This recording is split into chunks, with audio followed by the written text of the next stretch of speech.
Hi everyone, this is Zahid. Welcome to all to Law Aspire Academy. आज इस video में हम डिस्कस करेंगे इंडियन कॉन्स्टिट्यूशन का कुछ इंपॉर्टेंट आर्टिकल है जो अपकमिंग एजेस एग्जाम या कोई भी अदर जुडिशियल सर्विस एग्जाम के लिए बड़ा इंपॉर्टेंट है। प्रीलिम्स के लिए, मेंस के लिए भी जो इंपॉर्टेंट आर्टिकल है वही सिर्फ डिस्कस करेंगे।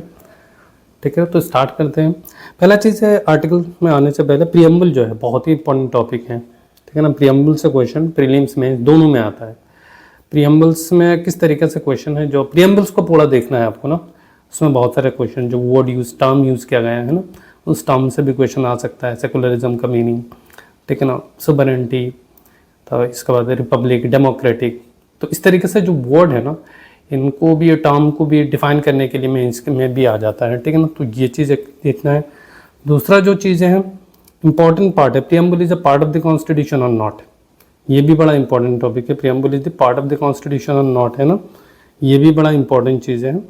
इसमें दो इंपॉर्टेंट जो केस है, केशव नंदा भारती केस है, बेरुवारी केस है, इसके बाद केशव नंदा भारती केस है, वो देखना है। प्रीएम्बल का क्या स्कोप है वो देखना है। ठीक है ना, इस तरीके से चीज़ है। प्रीएम्बल को डिटेल्स में देखना है प्रीलिम्स में, इन दोनों के लिए ये हो गया। इसके बाद स्टार्ट करते हैं हम लोग जो, ठीक है ना, पार्ट 1 से, यूनियन एंड इट्स टेरिटरी ना। इसमें देखिए ज़्यादातर जो क्वेश्चन है प्रीलिम्स के लिए इंपॉर्टेंट ज़्यादा है, जैसा नेम, आर्टिकल 1 है, आर्टिकल 2 है। ठीक है ना, जैसे, लेकिन जैसा असम जुडिशियल सर्विस हो गया या एपीजेएस हो गया और Arunachal Pradesh judicial service, north eastern state में जो भी जुडिशियल सर्विस है, क्वेश्चन छोटा मोटा आता है, 5 मार्क्स 4 मार्क्स इस तरीके से क्वेश्चन आ जाता है।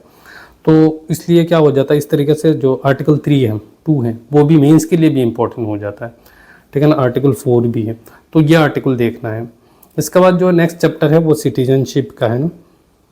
सिटीजनशिप जो जनरली क्वेश्चन नहीं पूछा जाता है, ठीक है ना, लेकिन पूछा जा सकता है इस चैप्टर से भी क्वेश्चन, जो हम लोग डायरेक्टली इग्नोर नहीं कर सकते, सिटीजनशिप को पढ़ना पड़ेगा। तो ये सब आर्टिकल भी देख लेना है। इसके बाद जो आर्टिकल 11 है ना, इसको थोड़ा सा देखिए। Parliament to regulate the right of citizenship by law. Parliament regulate कर सकता है सिटीजनशिप को ना, जिसका वजह से पार्लियामेंट ने लॉ लेके आया है। ठीक है ना, तो इसमें हमें ये देखना है सिटीजनशिप किस तरीके से मिलता है, ठीक है ना, या किस तरीके से रिमूवल हो सकता है आपका सिटीजनशिप, वो चीज़ देखना है जो पार्लियामेंट लॉ लेके आया है ना। तो पॉपुलर रिप्रेजेंटेटिव एक्ट जो है वो भी देखना है हमें। तो इस तरीके से चीज़ें आप देख सकते हैं। इसके बाद जो मोस्ट इम्पॉर्टेंट जो है चैप्टर है वो पार्ट 3 है। पार्ट 3 जो फंडामेंटल राइट्स है। फंडामेंटल राइट्स में क्या है, जितना आर्टिकल है लगभग सब इम्पॉर्टेंट है, उसमें भी कुछ आर्टिकल कुछ ज़्यादा ही इंपॉर्टेंट है। ठीक है ना, वो देखेंगे हम लोग। जैसा मेंस के लिए, प्रीलिम्स के लिए, दोनों के लिए बहुत ही ज़्यादा इंपॉर्टेंट है। तो डेफिनेशन है, ये स्टेट का डेफिनेशन बताता है, आर्टिकल 12 है, ये बड़ा इंपॉर्टेंट है। आर्टिकल 13 जो है जुडिशियल रिव्यू है, ठीक है ना, ये भी देखना है। ये सब का साथ आपको केस लॉज का साथ देखना है। आर्टिकल 12 में भी बहुत सारे केसेस हैं। आर्टिकल 13 को भी देखना है अच्छा से। इसके बाद राइट टू इक्वलिटी, आर्टिकल 14 बहुत ही ज़्यादा इंपॉर्टेंट है। 15, 16, 17, 18 ये सबसे भी क्वेश्चन आता है। ठीक है ना, जो मेंस के लिए ज़्यादा इंपॉर्टेंट आर्टिकल 14 है, आर्टिकल 19 है फ्रीडम, आर्टिकल 20 है, 21 है, 22 है, जो मेंस के लिए ज़्यादा इंपॉर्टेंट है। बाकी सब से भी क्वेश्चन बन सकता है। 21A है, प्रीलिम्स के लिए तो कुछ भी क्वेश्चन बन जाए यहाँ से। ठीक है, मेंस के लिए जो ज़्यादा इंपॉर्टेंट है उसको मैं स्टार मार्क कर देता हूँ। जैसा 14 है, 19 है, 20 है, 21 है, 22 है। ठीक है ना, विद केस लॉज का साथ भी आपको अच्छा से देखना है। इसके बाद राइट अगेंस्ट एक्सप्लॉयटेशन, ये भी आ सकता है, 23, 24 भी आप देख सकते हैं। इसके बाद जो है right to freedom of religion है। ठीक है ना, फ्रीडम ऑफ रिलीजियन में आपका, ठीक है, फ्रीडम ऑफ रिलीजियन में किस तरीके से, प्रीलिम्स में दोनों में भी क्वेश्चन आ सकता है। Freedom of conscience and free profession, practice and propagation of religion है। यहाँ पे ये चीज़ देखना है, जो रीजनेबल रेस्ट्रिक्शंस भी कहाँ पे लगाया जा सकता है, वो चीज़ में भी ध्यान देना है। तो ये आर्टिकल्स भी आपको देखना है। इसका कल्चरल एजुकेशनल राइट्स है, ये भी इंपॉर्टेंट है, 29, ठीक है ना, 30 है, जो right to minorities to establish administer educational institution है। कौन सा माइनॉरिटीज़ का बारे में बात कर रहा है, ठीक है ना, वो चीज़ भी देखना है आपको। इस तरीके से चीज़ें देखना है यहाँ। इसका बाद ये आर्टिकल 30 जो बहुत ही ज़्यादा इंपॉर्टेंट है, ठीक है ना, remedies for enforcement of the rights conferred by this part, जो है रीट के बारे में बताता है। 5 रीट्स जो है वो है कॉन्स्टिट्यूशनल रेमेडीज है। ठीक है ना, जहाँ पे हम लोग कॉन्स्टिट्यूशन, अगर फंडामेंटल राइट्स का वायलेशन होता है तो हम कहाँ जा सकते हैं, सुप्रीम कोर्ट का, अंडर आर्टिकल 32, जहाँ पे ये हार्ट एंड सोल भी कहाँ, ठीक है ना, अम्बेडकर ने कहा ये आर्टिकल जो है heart and soul of the constitution, ये भी बड़ा इंपॉर्टेंट चीज़ है। ठीक है ना। फंडामेंटल राइट्स ये प्रोटेक्शन कर रहा है, खुद fundamental right itself is a fundamental right है ना। तो ये देखना है, यहाँ पे जितना रीड दिया हुआ है रीड का ऊपर भी डिटेल्स में हमें देखना है। इसका साथ एक आर्टिकल जो है 226 हम लोग आगे देखेंगे, जो इसका साथ मिला के आप पढ़ सकते हैं। इसके बाद 33, 34, ठीक है ना, ये आर्टिकल्स भी आपको देखना है। 35 बहुत ज़्यादा इंपॉर्टेंट नहीं है, इसलिए मैंने छोड़ दिया इसको। इसके बाद जो अगला चैप्टर है ना, जो आपको directive principle of state policy है, ठीक है ना, डीपीएसपी है चैप्टर। पार्ट ये रखना है, ये पार्ट 4 में है, वो पार्ट 3 में था फंडामेंटल राइट्स। इन दोनों में मेंस में किस तरीके से क्वेश्चन आ सकता है, relationship between fundamental rights and directive principles, ठीक है ना। इसके बाद differences between DPSP and fundamental right है, वो मेंस के लिए इस तरीके से क्वेश्चन बन सकता है, वो देखना है। इसके बाद डिटेल्स में इतने जितना आर्टिकल्स हैं, ठीक है ना, सब आर्टिकल्स को भी आपको पढ़ना है। प्रीलिम्स में अंदर अंदर से भी क्वेश्चन आ जाता है, कुछ भी क्वेश्चन आ सकता है, ठीक है ना। जैसा लीगल एड में क्वेश्चन बन जाए आपका, फ्री लीगल एड के ऊपर क्वेश्चन मेंस में भी बन सकता है। बहुत ही एक यूनिफॉर्म सिविल कोर्ट है, ठीक है, तो वो तो देखना ही है, उसके ऊपर भी मेंस में क्वेश्चन बन सकता है। जनरली इस एरिया से मेंस में जो क्वेश्चन बनता है वो फंडामेंटल राइट के साथ रिलेशन करके ही क्वेश्चन आ जाता है। सिंगली जो आर्टिकल्स के ऊपर क्वेश्चन पूछने का चांसेस कम होता है, लेकिन तब भी ये यूनिफॉर्म सिविल कोड इस तरीके से चीज़ों में क्वेश्चन बन सकता है, ठीक है ना। Separation of judiciary from executive, promotion of international peace and security. लेकिन आर्टिकल जितना है सब देखना है, प्रीलिम्स के लिए बड़ा इंपॉर्टेंट है, ठीक है ना। प्रीलिम्स में अंदर अंदर से क्वेश्चन, जैसे ये 45 में क्या है, 46 में क्या है। इसके बाद कुछ आर्टिकल बाद में जो इंक्लूड किया गया है, कब इंक्लूड किया गया है, अमेंडमेंट के बारे में देखना है, ठीक। इसके बाद जो अगला चैप्टर है फंडामेंटल ड्यूटीज़ है, तो इसमें ये देखना है कौन सा पार्ट है, कौन सा कमेटी के थ्रू आया है, कब आया है, कौन सा अमेंडमेंट में, जैसे ये 42nd अमेंडमेंट में आया है, ये सब चीज़ें देखना है, ध्यान में रखना है। इसका फंडामेंटल ड्यूटीज़ टोटल कितना है, लास्ट वाला कब ऐड किया गया है, ठीक है ना। फंडामेंटल ड्यूटीज़ ये सब चीज़ें आपको देखना है, पूरा याद रखना है। इसमें फंडामेंटल ड्यूटीज़ को ट्रिक के साथ आप याद रख लेना। इसका बाद जो अगला चैप्टर है, जो पार्ट है, पार्ट 5 है, यूनियन है। इसमें देखिए हर चीज़ इंपॉर्टेंट नहीं है, इसमें कुछ चीज़ें कुछ ज़्यादा ही इंपॉर्टेंट, जैसा प्रेसिडेंट ऑफ इंडिया है, प्रेसिडेंट बहुत ही ज़्यादा इंपॉर्टेंट है। प्रेसिडेंट में स्पेशली क्या चीज़ इंपॉर्टेंट है, जो प्रेसिडेंट का पावर जो है ना, power of the president of India है ना, डिफरेंट जैसे एग्जीक्यूटिव पावर है, लेजिस्लेटिव पावर है, जुडिशियल पावर क्या है, ऑर्डिनेंस मेकिंग पावर क्या है, वो बहुत ही ज़्यादा इंपॉर्टेंट है। प्रेसिडेंट से क्वेश्चन बनता है हमेशा, तो ध्यान रखना है प्रेसिडेंट ऑफ इंडिया में, ठीक है ना। वो तो जनरली चीज़ें आपको एक साथ क्वेश्चन में इसमें पूछा जा सकता है। इसके बाद सेपरेटली जो आर्टिकल आपको देखना है, आर्टिकल 52 में क्या है, 53, 54, 55, 56, ये प्रेसिडेंट से रिलेटेड है। क्वालिफिकेशन, ठीक है ना। Condition of the president, auth and affirmation है। प्रोसीजर फॉर इम्पीचमेंट, ये भी देखना है, ये अलग से क्वेश्चन बन सकता है, प्रोसीजर फॉर इम्पीचमेंट, ठीक है ना। तो ये चीज़ें देखना है प्रेसिडेंट के ऊपर डिटेल्स में आपको देखना है। इसका वाइस प्रेसिडेंट ऑफ इंडिया, ये आर्टिकल सब देख लेना। वाइस प्रेसिडेंट जनरली क्वेश्चन नहीं पूछा जाता है, लेकिन वाइस प्रेसिडेंट में प्रीलिम्स में देखिए कुछ भी आ सकता है इसका अंदर, ये सब इंपॉर्टेंट आर्टिकल है प्रीलिम्स के लिए, ठीक है। तो मेंस के लिए जो इंपॉर्टेंस ज़्यादा है वो प्रेसिडेंट ऑफ इंडिया है, लेकिन वाइस प्रेसिडेंट जब भी बन सकता है, थोड़ा सा देख लेना। इसके बाद जो है ये आर्टिकल 72 बहुत इंपॉर्टेंट है, ठीक है ना। President power to grant pardon etcetera and to suspend, remit और commute the sentence in certain cases. Article 72 का ऊपर अलग से क्वेश्चन भी बन सकता है, तो वो चीज़ आर्टिकल 72 आपको अलग से देखना है। 74, 75 बहुत ही ज़्यादा इंपॉर्टेंट है। Council of minister to aid and advise president, other provision as to minority ministers, ठीक है। तो किस तरीके से प्रेसिडेंट और काउंसिल ऑफ मिनिस्टर का साथ यहाँ पे एक अमेंडमेंट है, कब आया है, उस डिटेल्स में ये अदर प्रोविजन 75 का भी एक जो है सब आर्टिकल्स है, उसके ऊपर डिटेल्स भी देखना है। इसके बाद अटॉर्नी जनरल है, 76 है आर्टिकल जो है। इसका साथ एक आर्टिकल है 88 है, यहाँ पे मैंने मेंशन नहीं किया, वो थोड़ा सा देख लेना आर्टिकल 88। तो अटॉर्नी जनरल के ऊपर मेंस में भी क्वेश्चन बनता है, ठीक है ना। उसका वोटिंग राइट है जो 88 में दिया हुआ है, उसका वोटिंग राइट नहीं है, लेकिन पार्लियामेंट में अटेंड कर सकता है, वो आर्टिकल भी साथ में देख लेना। इसके बाद जो अगला चैप्टर है पार्लियामेंट, ये चैप्टर वाइज है, चैप्टर 1, 2, 3 है ना, सेम पार्ट में है। अगला जो चैप्टर है पार्ट पार्लियामेंट है, तो इसमें पार्लियामेंट में जो है कॉन्स्टिट्यूशन ऑफ पार्लियामेंट, ये देखना है पार्लियामेंट में कौन कौन आते हैं। Composition of the council of state, जो राज्यसभा है, लोकसभा है जो हाउस ऑफ द पीपल है, उसका कंपोजिशन है, ठीक है ना। ये सब भी देखना है, रीएडजस्टमेंट, ये सब प्रीलिम्स में question. Duration of the house of the parliament, qualification for membership of parliament है, session of the parliament, prorogation, resolution, ये सब क्वेश्चन बन सकता है प्रीलिम्स में, ठीक है, ये देख लेना है। इसके बाद अदर कुछ ऑफिसर ऑफ द पार्लियामेंट है, जैसा कौन होता है, ठीक है ना। जो इस राज्यसभा में जो चेयरमैन है, डेप्यूटी है, चेयरमैन कौन होगा राज्यसभा, एक्स ऑफिशियल चेयरमैन हो जाता है वाइस प्रेसिडेंट जो इंडिया है, वाइस प्रेसिडेंट ऑफ इंडिया है। इसके बाद डिप्टी चेयरमैन भी होते हैं, तो वो देखना है हमें। इसके बाद जो है अदर चीज़ें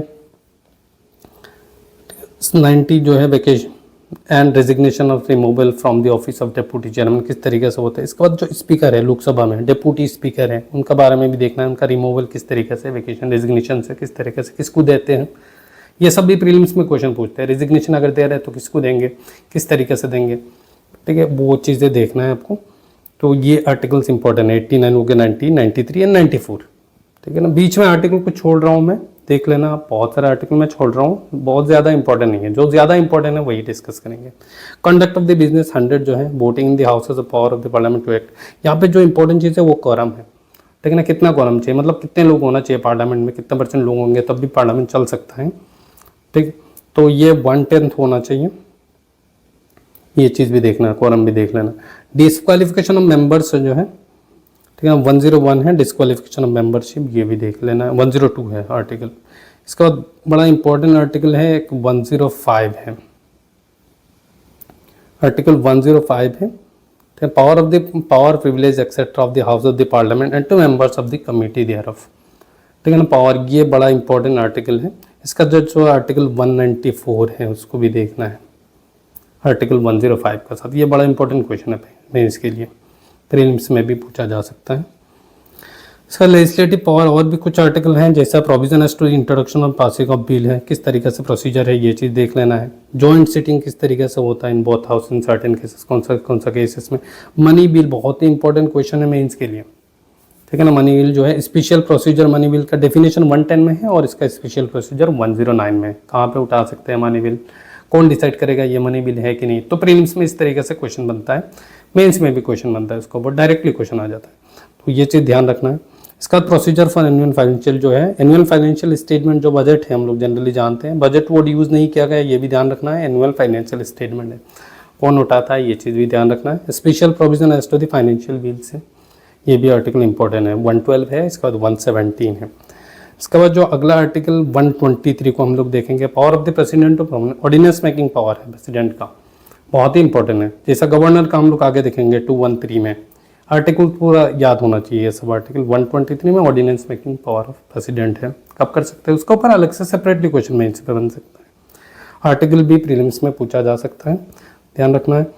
अगला जो चैप्टर है वो क्या है, चैप्टर 4 है, यूनियन जुडिशियरी है, ठीक है ना। इंडियन जुडिशियरी में कुछ इंपॉर्टेंट क्वेश्चन, जैसे जुडिशियरी में independent of judiciary, appointment removal, बहुत ही ज़्यादा इंपॉर्टेंट क्वेश्चन है, जैसा कॉलेजियम सिस्टम का ऊपर है, तो वो चीज़ रिमूवल, अपॉइंटमेंट और इंडिपेंडेंट ऑफ जुडिशियरी में इसके लिए बड़ा इंपॉर्टेंट क्वेश्चन है। इसके अलावा आर्टिकल्स को भी देखना है, 124 है, 126, इस तरीके से आर्टिकल डायरेक्टली एग्जाम में पूछा जा सकता है। Appointment of acting chief justice कौन सा आर्टिकल में है, ठीक है, तो 127, 129 भी देख लेना। कोर्ट ऑफ रिकॉर्ड के ऊपर अलग से क्वेश्चन शॉर्ट नोट बन सकता है।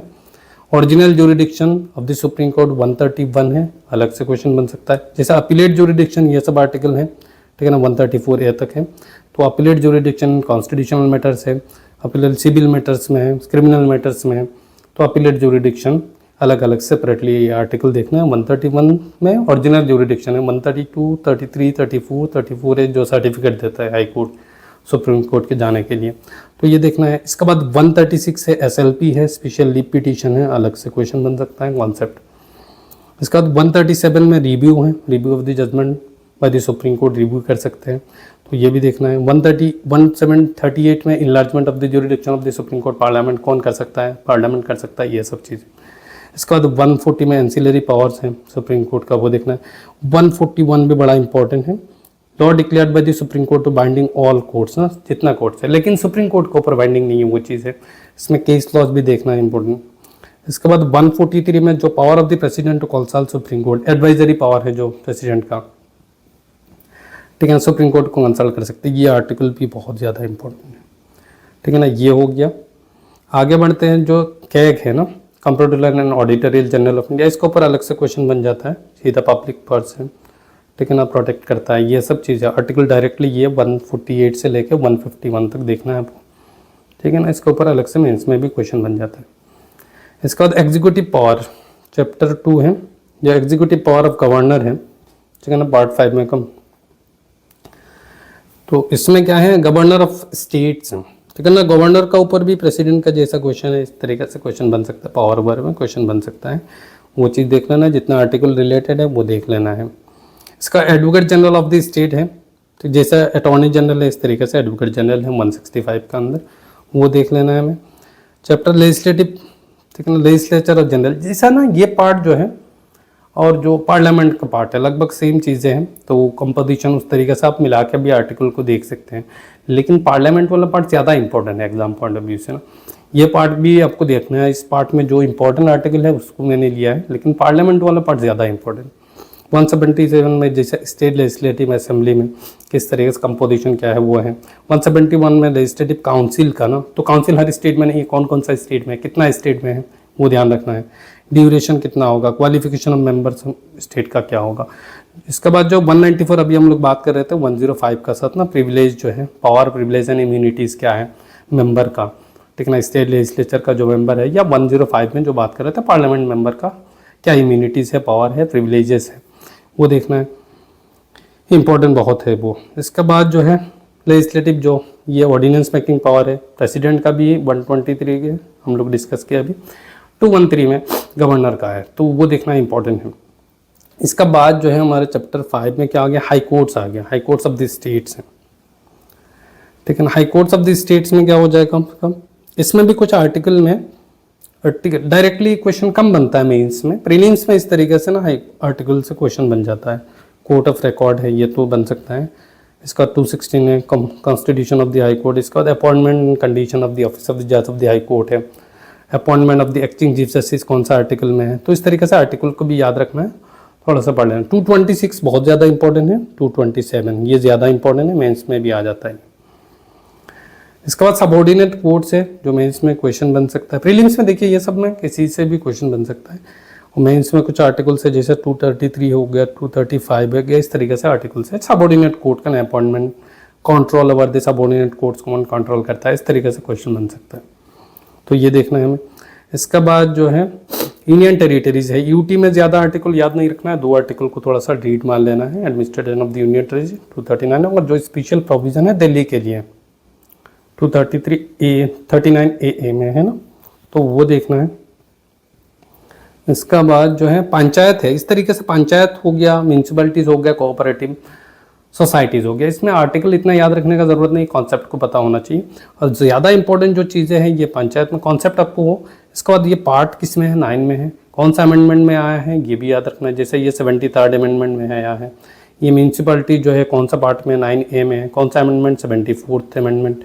इसका बाद कोऑपरेटिव सोसाइटी ये जो है, ठीक है ना, तो ये 97th अमेंडमेंट है शायद, हाँ 97 अमेंडमेंट है, तो ये भी आपको याद रखना है, पार्ट किस में है वो याद रखना है, और जनरल कॉन्सेप्ट आपको पता होना चाहिए, एक एक आर्टिकल इसमें अंदर से याद नहीं रख सकते।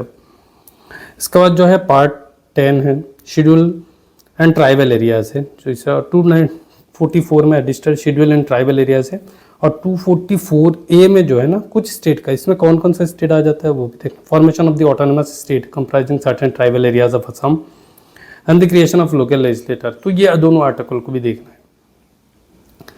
इसके बाद जो है पार्ट 11 है, ये बहुत ही इंपॉर्टेंट है मेंस के लिए, ठीक है। मेंस के लिए जो relationship between union and states, relation बड़ा ही इंपॉर्टेंट है।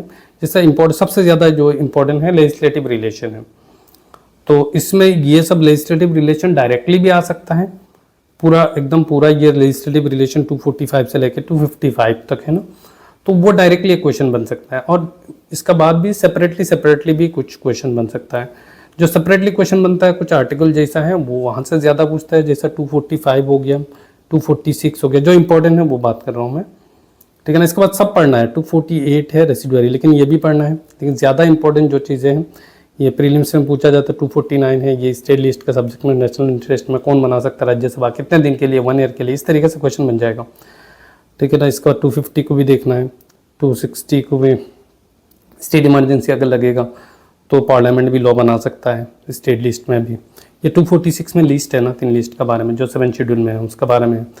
251 में इनकन्सिस्टेंसी हो जाता है, इसका 252 हो गया, 253 लिस्टेड इंटरनेशनल एग्रीमेंट्स के लिए, ये सब आर्टिकल भी देखना है। 254 बहुत ज़्यादा इंपॉर्टेंट है, मैं इसके लिए अलग से क्वेश्चन पूछ लेते हैं, ठीक है ना। इसके बाद देखना ओवरऑल सबको देखना है, लेकिन कुछ आर्टिकल में अलग से क्वेश्चन, जैसे 245, 246 हो गया, 48 हो गया, या आपका यहाँ पे, ठीक है ना, ये जो है 254 है, इनकन्सिस्टेंसी हो गया ना, ये डॉक्ट्रिन ऑफ रिपग्नेंसी जहाँ पे यूज़ होता है वो, तो वो अलग से क्वेश्चन बनता है, वो देखना है। इसके बाद जो अगला है एडमिनिस्ट्रेटिव रिलेशन है, ये भी बड़ा इंपॉर्टेंट है, ठीक है ना। चैप्टर 2 में एडमिनिस्ट्रेटिव रिलेशन है, इसके ऊपर भी क्वेश्चन बन जाता है, administrative relation between centre and state. तो ये 256, 57, 58, 58 है, ये सब आर्टिकल देखना है। 60, 61 है। अलग से यहाँ पे क्वेश्चन जो है डिस्प्यूट रिलेटिंग टू वाटर से, ये 261 को, 62 को अलग से देखना है, और 263 को जो कोऑर्डिनेशन बिटवीन स्टेट्स है, ठीक है ना। इंटर स्टेट काउंसिल कौन सा आर्टिकल में है, कॉन्सेप्ट को भी देख लेना है। इसके बाद जो है अगला रिलेशन है वो फाइनेंशियल रिलेशन है, जहाँ से क्वेश्चन ज़्यादा आर्टिकल को नहीं लिया मैंने, सिर्फ 2 आर्टिकल ज़्यादा इंपॉर्टेंट है यहाँ पे, 2-3 आर्टिकल जो है इंपॉर्टेंट ज़्यादा है। जैसे कंसोलिडेटेड फंड है, उसका ऊपर क्वेश्चन बन सकता है, पब्लिक अकाउंट्स का ऊपर, और कंटिजेंसी फंड है, शॉर्ट नोट, ये एरिया से क्वेश्चन बन सकता है। और 266 है, 267 है, नेक्स्ट आर्टिकल 280 है, फाइनेंस कमीशन है, 281 है, recommendation of the finance commission का क्या है। तो फाइनेंस कमीशन में अलग से मेंबर्स कौन होते हैं, कितने होते हैं, क्या है, उनका फंक्शन क्या है, वो सब डिटेल्स में देखना है। और कंसोलिडेटेड फंड और कंटिजेंसी फंड, पब्लिक अकाउंट्स, ये तीनों को भी देखना है। इसके बाद जो आर्टिकल 292, 293, ये सब मेंस में आने का चांसेस कम होता है, प्रीलिम्स में जैसा borrowing by the government, borrowing by the state है, ये भी थोड़ा सा देख लेना प्रीलिम्स के लिए। कॉन्ट्रैक्ट्स है, आर्टिकल 300 है, सूट्स एंड प्रोसीडिंग्स है, तो ये जनरली प्रीलिम्स का क्वेश्चन होता है, ठीक है, रीड मान लेना। इसके बाद 300A है, बहुत ही ज़्यादा इंपॉर्टेंट है, ठीक है ना। राइट टू प्रॉपर्टी है, पहले ये फंडामेंटल राइट था, ठीक है ना, 19 में आर्टिकल, अब थोड़ा सा यहाँ पे आ गया ना, तो इसके ऊपर कब आया है, कौन सा, ठीक है ना, पार्ट कौन सा है, ये याद रखना है, कौन सा आर्टिकल में है, कब आया, कौन सा अमेंडमेंट का थ्रू आया है, ये सब डिटेल्स में याद रखना है। इसके बाद जो अगला चैप्टर है, ईजी है ये chapter, trade, commerce and intercourse with in the territory of India है। तो ये आर्टिकल 301, 302, 303, 304, 305 और 7 तक है ना, ये आर्टिकल को सिर्फ रीड मान लेना, ठीक है ना। इसके ऊपर भी कभी क्वेश्चन बन सकता है, तो ये आर्टिकल्स सिर्फ रीड मारना बहुत इजी है, आर्टिकल रीड मारने से भी हो जाएगा। इसके बाद जो अगला टॉपिक है हमारा वो है service under the union and the state है, तो 309, ये सब बहुत इंपॉर्टेंट है। 310 बहुत इंपॉर्टेंट है, tenure of the officer of the serving, ठीक है ना, डॉक्ट्रिन ऑफ प्लेजर यहाँ पे यूज़ होता है। 311 है, बहुत ही ज़्यादा इंपॉर्टेंट है, ये सब आर्टिकल को देखना है। 309, 10, 11 हो गया। 12 को भी देखना है, ठीक है ना, आर्टिकल जो ऑल इंडिया सर्विस है, इसका ऊपर भी क्वेश्चन बन सकता है। इसके बाद पब्लिक सर्विस कमीशन जो है ना, ये भी इंपॉर्टेंट है, इसको देखना है, फंक्शन क्या है पब्लिक सर्विस कमीशन, स्टेट का अलग है, यूनियन का अलग है, जॉइंट पब्लिक सर्विस कमीशन हो सकता है, तो ये सब आर्टिकल भी देख लेना, उनका फंक्शन भी देख लेना है। जो भी आर्टिकल 315, 16, 17, 18, 19, 20, 21 और 22 है। तो इसका बाद जो है आपका ट्रिब्यूनल्स है, तो ट्रिब्यूनल्स का ऊपर भी क्वेश्चन आने का चांसेस है, कौन से पार्ट में है वो भी याद रख लेना है। तो 14A में है, ट्रिब्यूनल्स है, कब आया, कौन सा अमेंडमेंट में आया, ये सभी एडमिनिस्ट्रेटिव ट्रिब्यूनल्स, और ये अदर ट्रिब्यूनल्स है। तो ये आर्टिकल 323A, 323B है, तो याद रखना ना, ये भी इंपॉर्टेंट है। इसके बाद इलेक्शंस कमीशन जो है उसका बारे में है, ठीक है ना। इसमें जो आर्टिकल 324 इंपॉर्टेंट है, 325 है, जो no person to be ineligible for inclusion of the in the speech, electoral roll में नहीं आएगा, grounds of religion, race, caste, sex, ये सब नहीं है, यूनिवर्सल एडल्ट फर्सेज है ना, तो यहाँ पे ये है, तो रिलीजन, रेस, कास्ट, सेक्स, ये सब का बेसिस में हम क्या नहीं कर सकते, डिस्क्रिमिनेशन नहीं कर सकते किसी को। तो इसमें पहले 21 ईयर्स था, इसके बाद 18 ईयर्स है, जो वोटिंग एज है, वो कौन सा अमेंडमेंट में आया है, वो सब कौन सा ईयर में आया है वो देखना है, जैसे 61st अमेंडमेंट में, तो वो सब चीज़ें देखना है। ये सब आर्टिकल 326 भी देखना है, 327, 8, 9 ये भी रीड मान लेना है। इसके बाद जो अगला special relating to certain cases है, ये भी इंपॉर्टेंट है। पहले एक आर्टिकल में था, ये आर्टिकल 338 में दोनों था, SC ST के लिए, schedule caste and schedule tribes के लिए, और ये बाद में ऐड किया गया। तो कौन सा अमेंडमेंट में है, इनका मेंबर कौन हो सकता है, इनका फंक्शन क्या है, डिटेल्स में schedule caste, schedule tribes and backward classes का जो नेशनल कमीशन है, ठीक है ना, मेंबर कौन हो सकते हैं और इनका काम क्या है, फंक्शन है, ये सब देख लेना है। इसके बाद इमरजेंसी प्रोविजन बहुत ही ज़्यादा इंपॉर्टेंट है ये चैप्टर।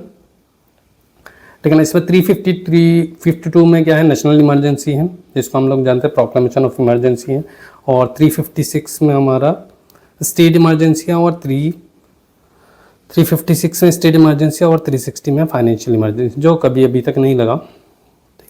तो ज़्यादातर इम्पोर्टेंट, ये ज़्यादा इम्पोर्टेंट है, ये भी इम्पोर्टेंट है, और इसका इफेक्ट क्या है इस तरीके से, ये सब आर्टिकल भी इम्पोर्टेंट है। ठीक है ना। ये स्पेशली ये आर्टिकल से क्वेश्चन आता है, ये 359 से भी क्वेश्चन आता है। इफेक्ट क्या है वो क्वेश्चन आ जाएगा प्रोक्लेमेशन ऑफ इमरजेंसी का, ये 353। तो ये इस तरीके से आर्टिकल ज़्यादा इंपॉर्टेंट है, इमरजेंसी इंपॉर्टेंट टॉपिक है, पढ़ना है। 361 में protection of the president governor, ये भी इंपॉर्टेंट है, ये भी देख लेना है। इसके बाद जो है अमेंडमेंट ऑफ द कॉन्स्टिट्यूशन, बहुत ही ज़्यादा इंपॉर्टेंट टॉपिक है, इसका ऊपर डिटेल्स में देखना है आपको, केस लॉज है डिटेल्स में एकदम, शंकरी प्रसाद, सज्जन सिंह, गोलकनाथ, केशव नंदावर्ती, ये सब केस को भी देखना है, 4-5 केस तो यहाँ पे देखना ही है। तो ये डिटेल्स में, पूरा डिटेल्स में ये आर्टिकल को पढ़ना है, बहुत ही हर बार क्वेश्चन आ जाता है। इसके बाद जो है ये सब आर्टिकल, शॉर्ट टाइटल देखिए, जनरली कमेंसमेंट ये पहले स्टार्टिंग में होता है, लेकिन कॉन्स्टिट्यूशन है तो उसका लास्ट में है, तो कौन सा आर्टिकल में ये याद रखना है, इसलिए ये तीनों आर्टिकल इस तरीके से इंपॉर्टेंट हो जाता है। इसके बाद जो है शेड्यूल है, ठीक है ना। शेड्यूल से भी क्वेश्चन बनता है, कुछ शेड्यूल को देखना है, जस्ट शेड्यूल में पता होना चाहिए कौन कौन सा शेड्यूल में क्या है। जैसे फर्स्ट शेड्यूल है स्टेट है, यूनियन टेरिटरीज है, सेकंड शेड्यूल में ये सब provision of president governor of the state है, ठीक है ना, ये सब चीज़ें हैं। सेकंड शेड्यूल में क्या क्या है वो देखना है। थर्ड शेड्यूल में form of oaths and information है। फोर्थ शेड्यूल में काउंसिल ऑफ स्टेट है। फिफ्थ शेड्यूल में जो है provision as to administrative and control of the schedule area, schedule tribes है। सिक्स शेड्यूल में स्पेशली देख लेना ये कौन सा शेड्यूल ट्राइब के लिए special provision Assam, Meghalaya, Tripura and Mizoram है। सेवन शेड्यूल इंपॉर्टेंट है, इसमें देखिए ये लिस्ट, 3 लिस्ट है, union list, state list and concurrent list है। तो ये 3 लिस्ट में कौन सा सब्जेक्ट आता है, और एक बार गो थ्रू करना है सब्जेक्ट में भी। कभी कभी सब्जेक्ट से भी पूछे ये यूनियन लिस्ट का सब्जेक्ट है या स्टेट लिस्ट का सब्जेक्ट है या कॉन्करेंट लिस्ट का सब्जेक्ट, उसका साथ आर्टिकल 246 को भी अच्छा से पढ़ना है, ठीक है ना। तो ये डिटेल्स इंपॉर्टेंट है। 8 शेड्यूल में लैंग्वेज है, ये कौन सा शेड्यूल में लैंग्वेज है, वो भी कितना लैंग्वेजेस है, ये सब भी याद रखना है। 9 शेड्यूल देखिए, 8 शेड्यूल तो ओरिजिनल कॉन्स्टिट्यूशन में था, इसके बाद जो अमेंडमेंट का थ्रू आया है 9, 10, 11, 12, ठीक है ना। तो ये कौन कौन सा अमेंडमेंट में, जैसे 9 शेड्यूल है फर्स्ट अमेंडमेंट, याद रख लेना ये। इसके बाद 10 शेड्यूल जो है ये 52nd अमेंडमेंट है, ये याद रखना है। 11 जो शेड्यूल, 10 शेड्यूल भी एंटी डिफेक्शन है ना, ये इंपॉर्टेंट है, 10 शेड्यूल का ऊपर डायरेक्टली क्वेश्चन बन सकता है, अलग से इसका ऊपर इसके बारे में थोड़ा सा देख लेना है, अच्छा से देखना है 10 शेड्यूल को ना, अमेंडमेंट भी है। इसके बाद पंचायत है, ये for the authority of the responsibility of panchayat, 11 schedule में ये कब आया है, 73rd अमेंडमेंट में। ये कब आया, म्यूनसिपलिटीज़ है, ठीक है ना, ये कब आया है, 74th अमेंडमेंट में। तो ये सब चीज़ें, तो जितना इंपॉर्टेंट आर्टिकल था वो डिस्कस कर लिए हैं, ठीक है ना। इसके साथ आपको लैंडमार्क जो केसेस हैं वो देखना है, थोड़ा सा और भी एक चीज़ देख लेना है, जो कॉन्स्टिट्यूशनल बैकग्राउंड है ना, बैकग्राउंड को भी देख सकते हैं, कॉन्स्टिट्यूशन क्या है, कॉन्स्टिट्यूशनलिज्म क्या है, silent feature of the Indian constitution है, इस तरीके से चीज़ें भी साथ में देख लेना है, ठीक है ना। इतना ही है, thank you for watching the video.